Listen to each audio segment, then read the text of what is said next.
Assalamualaikum warahmatullahi wabarakatuh. Selamat pagi semuanya. Sehat? Oke. Sudah kenal saya semuanya? Belum. Belum? Mau kenal? Mau, Pak? Oke. Saya Ahmad Febudi. Di sini saya akan mengaku di mata pelajaran ekonomi untuk kelas 10. Background saya sebenarnya jurusan akuntansi dengan konsentrasi di Fakultas Ekonomi dan Bisnis, konsentrasi di akuntansinya. Ya, untuk pembahasan kita kali ini kita akan pembahasan tentang dasar-dasar ilmu ekonomi kelas 10. Baik.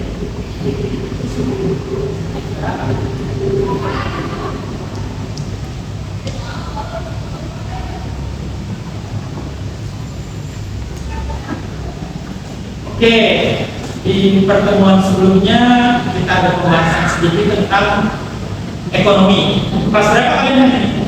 10 di ya.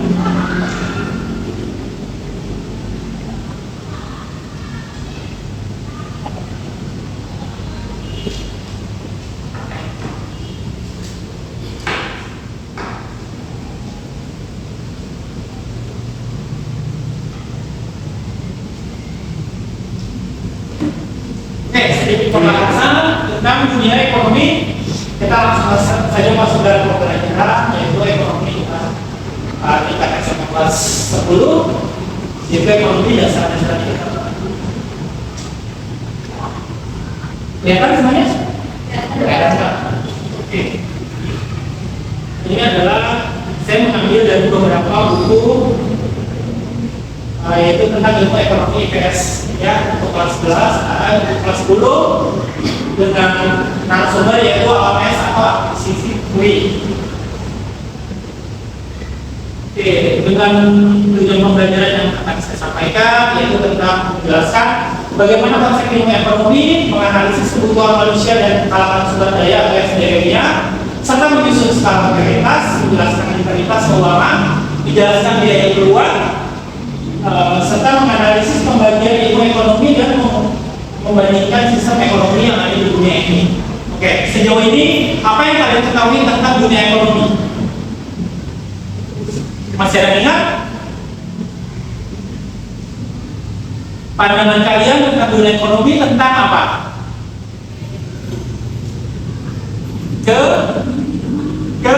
Keuangan. Salah satunya ya.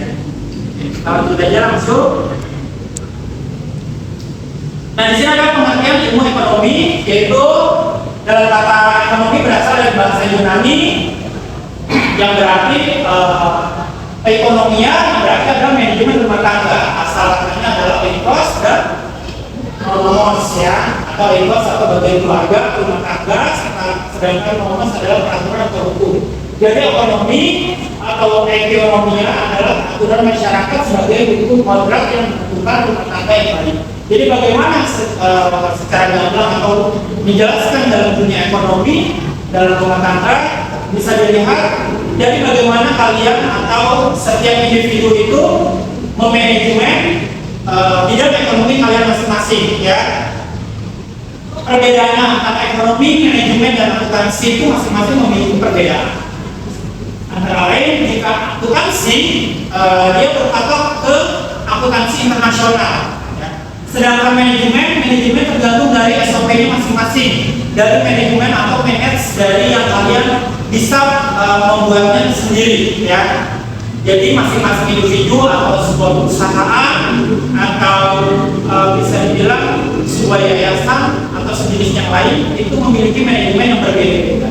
Sedangkan ekonomi itu hampir sama seperti akuntansi ya, yaitu berpegang pada oikos atau nomos atau peraturan rumah tangga ya, sampai menentukan rumah tangga yang baik. Jadi menentukan arah bagaimana kiblatnya keuangan kalian memanage dengan baik, lalu pengeluaran dan segi pengeluaran dan pemasukan itu harus seimbang, jangan lebih besar pasak daripada apa?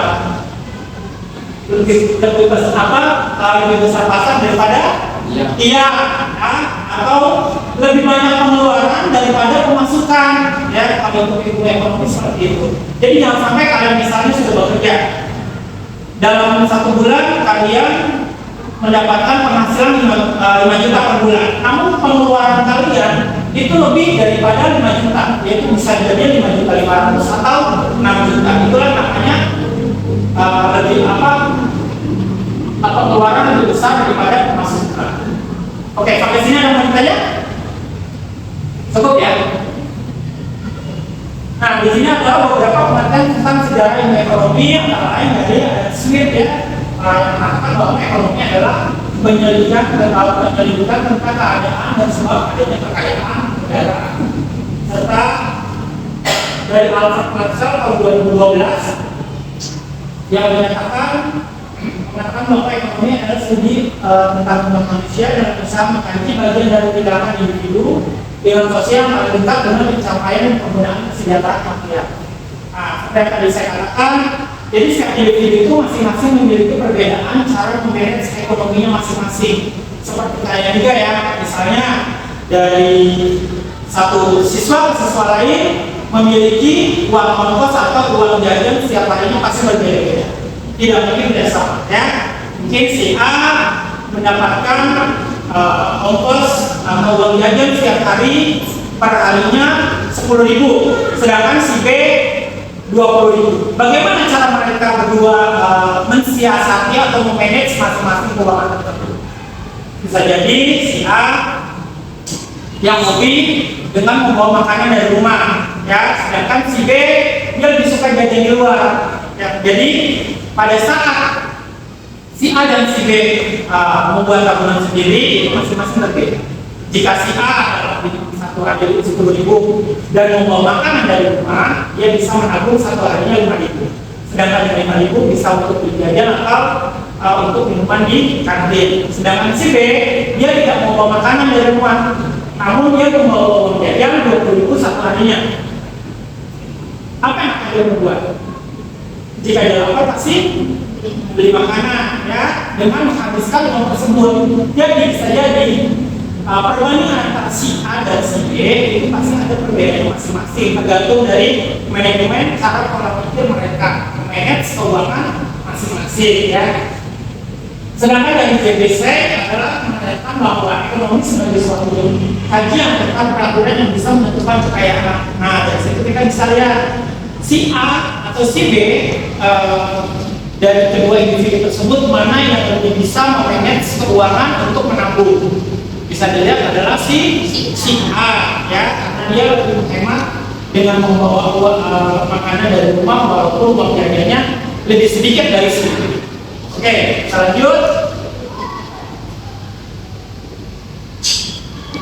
Ini adalah tentang sejarah ya, tentang dari Adam Smith yang salah satunya kayak tentang ekonomi ditulis dalam buku yang berjudul Sherlock Holmes yang hidup sekitar kurang lebih 350 tahun sebelum Masehi.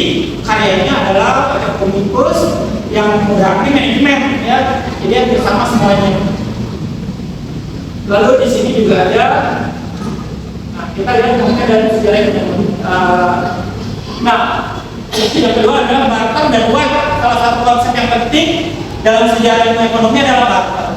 Menurut pandangan kalian barter itu bagaimana? Penukaran ya, penukaran dari salah satu individu ke individu lainnya. Salah satu contohnya adalah dalam hal jual beli ya. Misalnya si A menjual makanan dan si B membeli. Bagaimana cara barternya? Cara barternya adalah si B sebagai pembeli dia membeli uang, memberikan uang dengan harga sesuai dengan harga barang atau makanan yang dijual oleh si A. Itu adalah salah satu barter dalam dunia jual beli. Namun barter sebelum adanya uang, ada juga barter yang namanya dinamakan dalam pasar tradisional ya. Jadi dia membarter sebagian makanan tersebut dengan makanan lain. Misalnya si A menjual beras, si B menjual buah-buahan. Lalu dia membarter dengan masing-masing dari makanan tersebut. Si A mendapatkan buah-buahan, si B mendapatkan beras. Itu namanya barter ya. Barter bisa digunakan dalam arti kata pasar tradisional seperti itu. Namun kalau untuk pasar mau lebih modern, barter dengan jual beli, ya, membeli suatu barang dengan memberikan uang yang kita berikan seharga barang tersebut. Oke, sampai di sini ada lagi. Nah, ini pada perkembangan selanjutnya dalam sistem barter dianggap merepotkan sehingga manusia mencari alat yang dapat digunakan sebagai pengganti nilai sebuah barang. Sejak 650 sebelum Masehi di daerahnya, yaitu India atau Turki, koin besi menjadi pengganti nilai barang, sama seperti yang tadi saya katakan ya. Di negara lain pun ada barter. Kalau kita sebelum penjajahan juga itu sama barter. Ya, seperti tadi si A memiliki beras dan si B memiliki buah-buahan. Jadi dia saling mengisi satu dengan yang lainnya, itu namanya barter ya.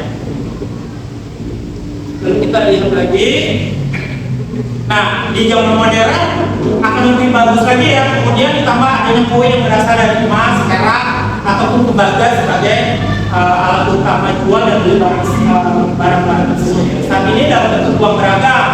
Uang di Indonesia lebih terbagi dalam dua bagian, yaitu uang apa? Uang kartal dan uang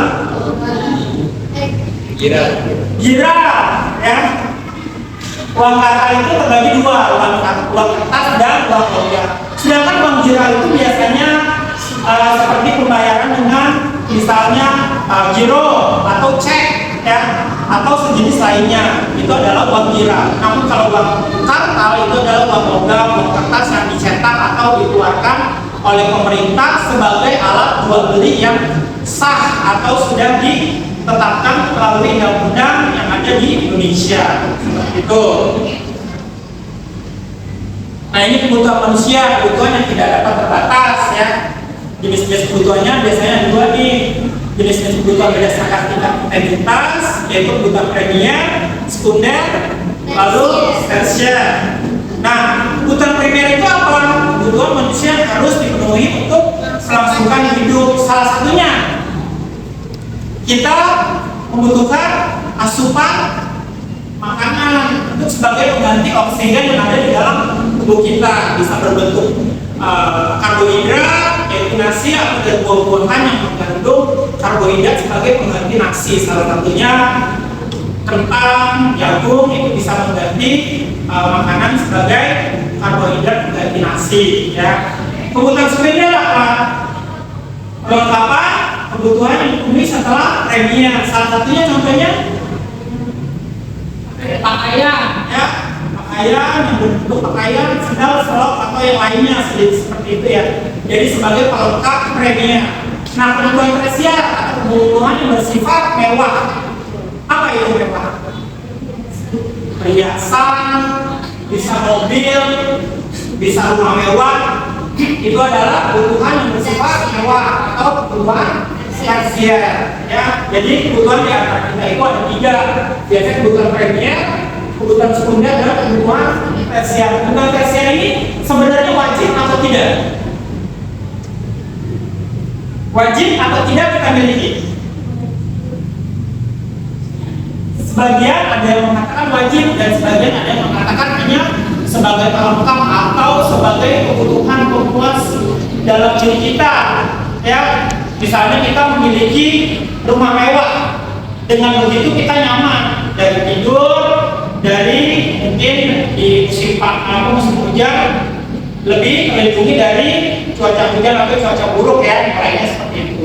Sedangkan misalnya kita memiliki mobil mewah, kita bisa pergi kemanapun dengan menggunakan mobil mewah tersebut, ya, salah satunya itu. Jadi bisa disimpulkan kebutuhan tersier adalah kebutuhan yang bisa dibilang sampingan atau pelengkap atau pemuas nafsu kita untuk lebih terlihat mewah atau lebih terlihat atas, ya. Oke. Nah, ini adalah kebutuhan yang lainnya juga ya, berdasarkan subjek yang membutuhkan. Kita lakukan dalam pembahasan ini. Lalu ada lagi. Nah, ini adalah barang-barang sebagai kebutuhan. Ini jenis yang memperoleh berdasarkan kepentingannya. Salah satu berdasarkan yang memperoleh kepentingannya, berdasarkan kepentingan berdasarkan pembinaan, berdasarkan hubungan pemakaian, berdasarkan cara pengerjaan atau proses pengelolaan atau berdasarkan bentuk sifat. Sedangkan kegunaan suatu barang biasanya kegunaan bentuk atau form utility, ya, kegunaan tempat atau accessibility, kegunaan waktu atau time utility, dan kegunaan milik atau ownership utility. Sampai sini mau ditanya? Cukup? Oke. Kira-kira begitu saja materi dari saya. Untuk kedepannya, mungkin besok atau lusa kita akan mengadakan coba uji kompetisi kalian dengan teman kalian sesuai pembahasan kita, yaitu dasar-dasar ekonomi di dunia ekonomi yang kebutuhan keseharian. Oke, sampai sini sudah cukup semuanya. Oke, Bapak Kiri, wassalamualaikum warahmatullahi wabarakatuh.